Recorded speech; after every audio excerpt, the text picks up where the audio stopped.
Good morning from the south of France. We're camped on a vineyard right now. It's cold and breezy, perfect type of day to record indoors, especially since we just finished the tour of our final renovations that we performed in the summer of 2021. We thought this was a great time to show you guys, since we're not professional camper van renovators. Yeah, furthest thing from it. All the mistakes we made, so you don't have to make them when you renovate your camper van. Hello, we are Ben and Rebecca, and this is our road puppy, Lucy. For the past 4.5 years, we've been exploring North America from top to bottom and coast to coast, all while working towards the dream of driving around the world. And you know what? Things are finally falling into place for us. Before shipping across the Atlantic, we need to prepare our camper for the adventure of a lifetime. But what we envisioned being a 2 to 3 week project snowballed into a 3-month-long renovation nightmare upon discovering hidden water damage. We've broken down the project into 5 videos. The Dometic 12-volt air conditioning installation, replacing a water-damaged subfloor, upgrading the toilet to a separate tiny, the renovation process as a whole, and then we'll wrap it up with a video about the mistakes we made so you don't make them yourself. Be sure to hit the subscribe button so you don't miss a thing. And we'd also love to get to know you better, so check out the membership program on our YouTube channel. Well, this video is going to be a little funny and a little embarrassing, and I'm going to start with one that we so dodged a bullet here. We were making a cut for, I think, another piece of wood for this hallway wall, and we saw this chunk in Dad's garage, and it's a very muttly chunk because there's a notch out here for the air conditioner, there's a notch here for the bedroom, there's a notch for the fan, there was even a little masking tape with some residue on it, and it just looked like a scrap piece of wood. And we got all measured out, and you can even see right here measuring, there's this like scratch in it from the pencil that I used, and just about to cut it with the circular saw, and Beck's like, where is this piece of wood from? So we kind of figured it out, and then just like, whew, we dodged a serious bullet there. Moving on also here to the roof, this air conditioner, it works really well, but the dilemma is that it blows air pretty much straight down with a little bit of an angle. So to compensate for that, we added a fan to push the air all the way back. And if we could mount this on a wall where it sat up vertically instead of on a flat surface, it would cool this habitat so much better. Speaking of the air conditioning, we have what's called the Victron battery monitor system, and it gives us a percentage of what's left in the bank and how much draws happening, and it's all under here. And when I hooked it up, the air conditioning, I hooked it up to the beginning positive of our bank and the ending negative of our bank. We were not getting accurate readings. Turns out that the ground has to be downstream of the shunt, which is where the BMS gets its readings from. So it was a mistake, easily fixed. Fortunately, the cables were long enough, just repositioned the ground, and the problem was solved. My turn, and I'm going to cover the mistakes we made in the kitchen. First of all, let's start at the bottom. So sometimes you fix one problem and you make another. This vent is amazing. I think it looks fabulous. It makes it so we don't have this discussion of, hey, did you open the door before you started the stove up? And it has the vent, right? So this is great. Downside, now this heater, the stove, sucks stuff in through the vent, and I just cleaned because I did spring cleaning before we left Croatia, but it pulls dirt in and it gets dust all over in here. So it's kind of hard to find things in Europe when you don't know what store to go to. So we need to get a little filter to put in there and it'll be fixed. It's minor, but something to think about when you're doing this. Next up, we have this little trim here you can see on the front of the counter, and it's just chipping. It was like a natural color before, and I tried painting it, And our paint is holding up fabulously everywhere else. But this literally started chipping before we ever even put the counter back into the kitchen. So next one, it's not really a mistake, but it just keeps happening. Our stove, it does. We found this same crack on our stovetop, on our countertop when we took the green out. But this stove gets really hot, and we installed the stove with this special, you can still see little remnants of it, red stuff that's supposed to be heat resistant, but it still cracked the countertop a little bit from the heat. Don't know that there's anything to do to avoid that. But then moving on to the front of these cabinets, you will note we have a couple of holes in the wrong places. That is because, I'll just say, be really careful and mark your cabinets where they belonged before you go taking them off. Because I did that back here, but I forgot to do it in the kitchen. And when we started putting these back together, we drilled the hole for the handle into the top of this one. Ben was supposed to put this over here to hide it because we did it to both of these cabinets, but he ended up installing this one over here. So such is life. It works great to hang our dish rack, like our dish mat and our dish towel on. And then the last thing, and I don't really know how to avoid this other than change baskets, the kind of baskets, but when we switched over to these, and it would have happened with our old baskets too, because they had stuff on the bottom that would tear too, but it's kind of like shaving off the contact paper. You can see that it's not holding up very well. I tried putting the little rubber feet on the bottom of this basket, but then because we keep our plates in this one, it made him too tall and it wouldn't go in and out. So I don't know, someday we'll get a different basket or some other solution to the fact that it's shaving away our contact paper. Last mistake in the kitchen, and you can't really tell it's a mistake, but this old faucet, this was the one that came with the camper, is not supposed to still be here. I bought one of those really cool farm style with the pull down faucet head and 2 different settings, kind of a sink faucet. But the mistake I made sure it would fit under here, but I didn't make sure it would fit in front of here.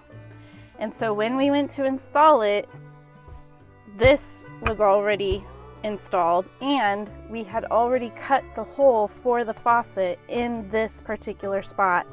Had we just waited to cut the hole, we could have put it over here and it would have been okay. It was late. It was late in the project. We were exhausted. We were trying to get back on the road.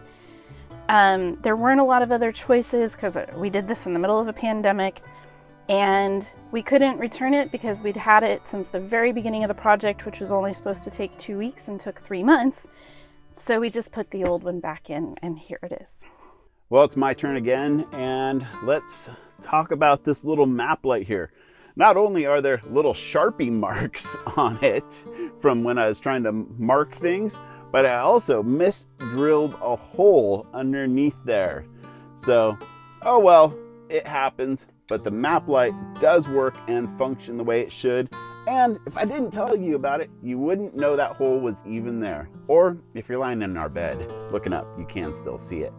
Underneath here, we had to make some modifications to our water tank because our water tank was pressurizing. And one of the modifications was we had to change the vent because the vent would go from the tank up to somewhere over there, which was actually higher than the level of the tank, meaning it added pressure to the tank. So the plastics guy said, whatever you do, mount that so it maxes out and goes straight down. Well, we did that, and I swear we probably lost about 10 to 15% of our water tank's holding capacity because the vent is up towards the top there, and we fill up our water, then we drive, the camper sloshes around, and we just leave this little trail of water wherever we go until it's done, and every ounce of water does count, but we can still easily make it 7 to 10 days between filling up the water tank.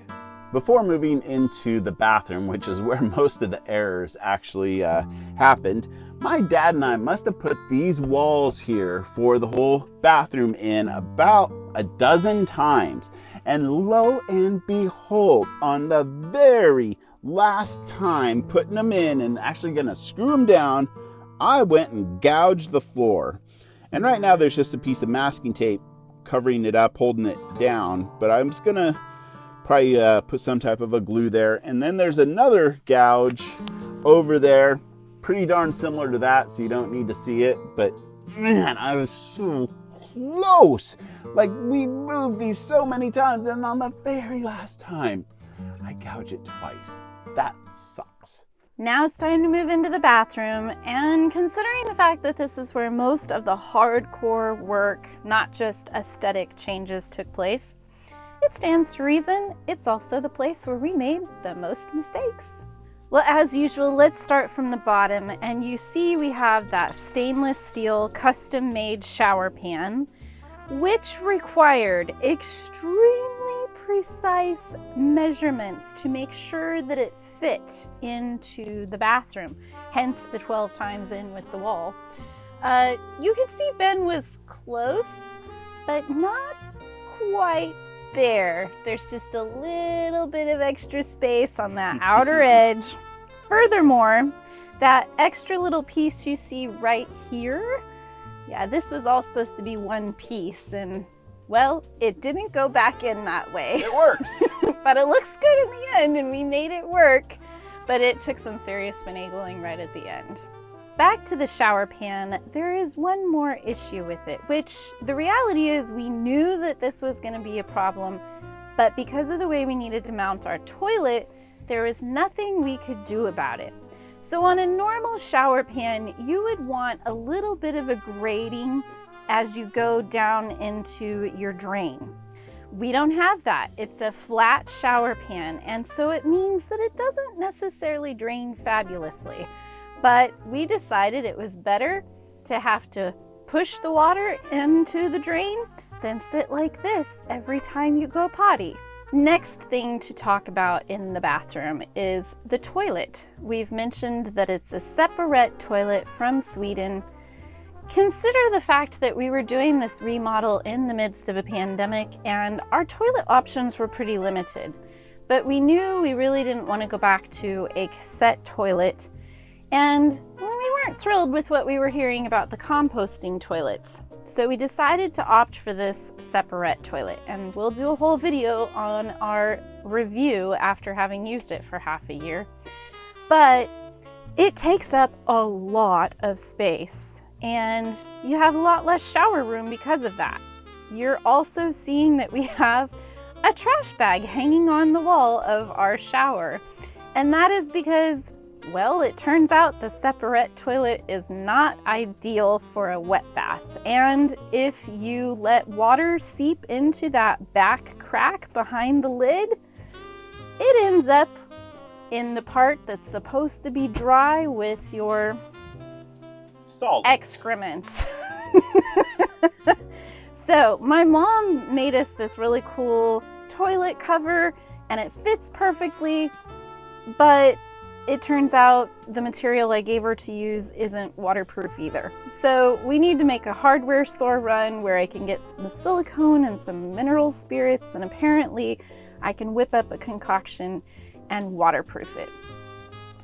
When we do that, then we can stop using the trash bag to cover up our toilet while we shower. Well, the final straw in this stinky renovation was where we ended up having to put the vent for the toilet. So separate toilets have a vent. It can only have 2 90-degree turns out of the toilet for the vent piping that you install. The reality is we had no choice on where to put it. If we put it up on the roof, the smell would have sucked in through our vent fan. If we put it out the side, we would have had a solar issue, and or we would have had too many turns in the piping. So it goes straight down and out right by our front door. Depending on which way the wind blows and when the last time the toilet was changed, sometimes our guests arrive to a little bit of the pew. Luckily though, most of the time they don't even realize where the smell's coming from, and we're the only ones who are really aware of it. Of course, now everybody will know. Well, I need to 100% take the blame for this one. It was the end of the project, and I just had enough. We wanted to get on the road and start heading east to ship out, and I rushed the caulking. Now, for the caulking, I wanted to make sure it was not ever going to be a problem again, so I used 3M 4200. And with my maritime background, I knew it was not going to leak. Unfortunately, I did not take the time to watch some YouTube videos on how to do caulking right. And I'm not even going to say do it professional, but embarrassingly, I hacked up the caulking, and it's good from far, but far from good. I'll just have to say that. It's not far from good from far either. Well, now that you know, you'll see it. And then on the inside here, there's a little, we chipped up this, putting it in, and there's some clear silicone there. So, you know what? Like the whole premise of this video, we are not professional camper van renovators, well established now. So, thank you for watching this video. If you found any of the parts interesting, there's a whole renovation series that we dive into the actual process of doing all these things. If you want to see what we're up to here in Europe, like we're camped on a vineyard right now, and it's windy, cold, but it's absolutely wonderful. Those videos are being released as well. So, from the throne, thanks for watching. We'll see you on the road. We call these bed zoomies. Yeah, we gotta take you for a walk through the vineyard today. What do you say, Luch? Yes, Okay. please and thank you. S'il vous plaît et merci.